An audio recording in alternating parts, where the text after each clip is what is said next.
Well, hey friends, we are looking at this beautiful paper craft book, and I want to do some of this. I've never done this before. This is called paper quilling. Isn't that beautiful? Make all these different shapes and create some really cool designs. We are going to give that a go today. Got my dowel, got a strip of paper.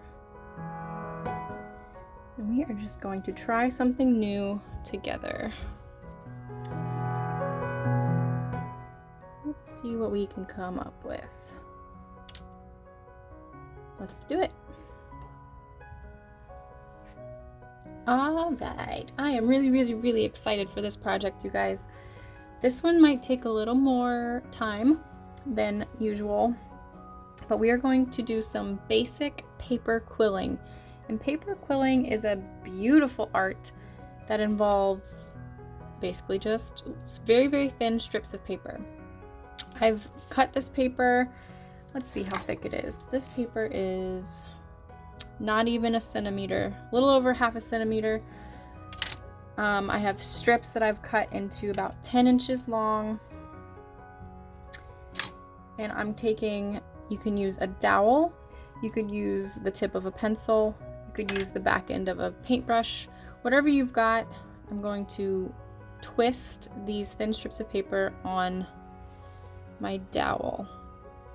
So the trick to quilling is to make a tight little quill, tight little spiral. I'm trying to keep it all in line. I'm going to go to the very end of this paper.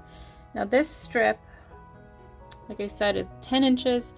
You could do a longer piece, however long a piece of paper you have. You could do a shorter piece. Kind of depends on what size little circle quill you want to make. I will show you what I mean. Okay, so we've twisted this up. Have it really tight between my fingers. Slip the dowel out and you have a nice little spiral. Now I'm going to let it unravel a little bit and then stop it. So I'm using my fingers.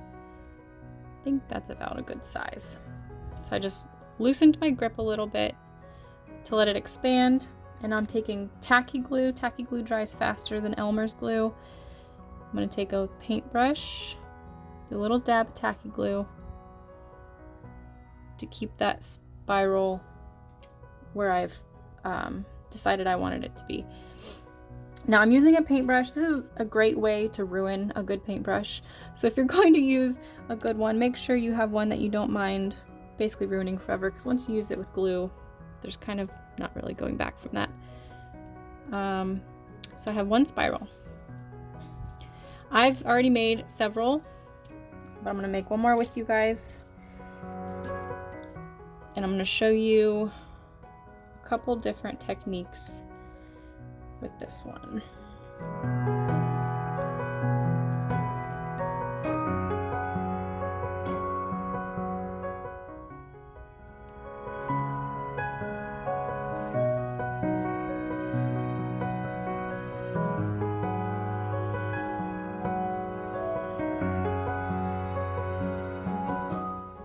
All right, again, I have a tight spiral.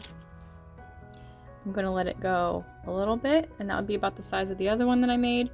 For this one, I'm going to let it go a little bit more.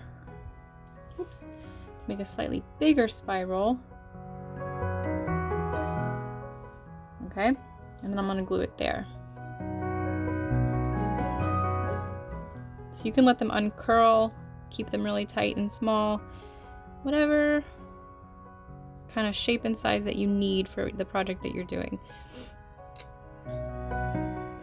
Hold it for a couple seconds and this tacky glue stays pretty fast. All right. And now if you want to make something that's not quite a tight spiral, you're going to, I'm going to cut this one in half. This one's going to be 5 inches. Okay. So I'm going to take my dowel. I'm going to just press it along the edge of this paper, and it curls it, just like you're curling a ribbon on a present. Now I'm going to go the other way, get a nice S shape, And I'm going to curl the end of this one a little bit. Not all the way, just like a couple inches in. And I'm going to undo that. So I've got a nice little S with a spiral at the top. And those are going to be my little flourishes. So go ahead and make a bunch of little spirals.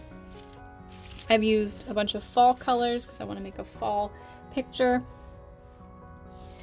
And your next step is going to be to pick or decide what you're going to make and then pick your base.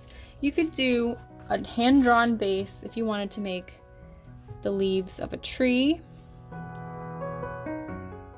right? You could do a blank page with a shape cut out, and you could do the feathers of a turkey. You could go completely freestyle and just do a beautiful design across a page. Or you could do an outline. This is 3D. I glued one of these strips of paper on this blank page. And I'm going to do kind of a 3D leaf. Now what I'm going to do for these is I have my spirals that are dry. And if you pinch them at both edges, it creates kind of an eyeball looking shape. And those are going to be perfect to make leaves. So I'm going to kind of place these where I think I want them to go. And if you have tweezers, you can use tweezers. I'm going to dab these, the edge of it in glue. Like that. And I'm going to place them in my leaf.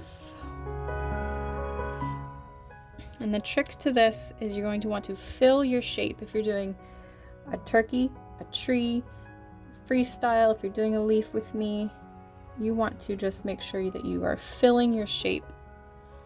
It looks really, really cool and impressive once you're done and you have these quill shapes floating around in your design. So you're just going to keep going. Fill it up, glue them down, and wait for it to dry.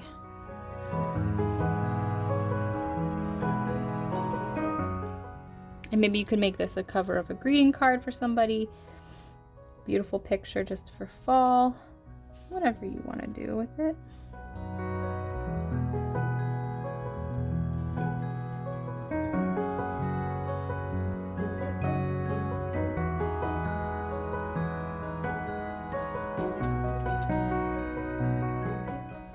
I'm gonna finish up and come back and show you guys.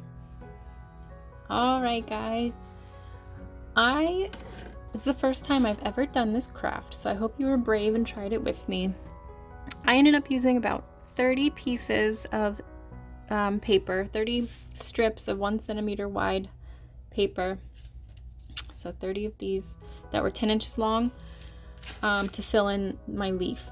You could use more or less depending on what type of project you wanted to do. This is just the basic intro to this craft. I hope you explore paper quilling because I think it's beautiful. I would do a few things differently if I were to do it again, but it was a fun new thing to try and I hope you tried it with me. Let me know what you guys come up with.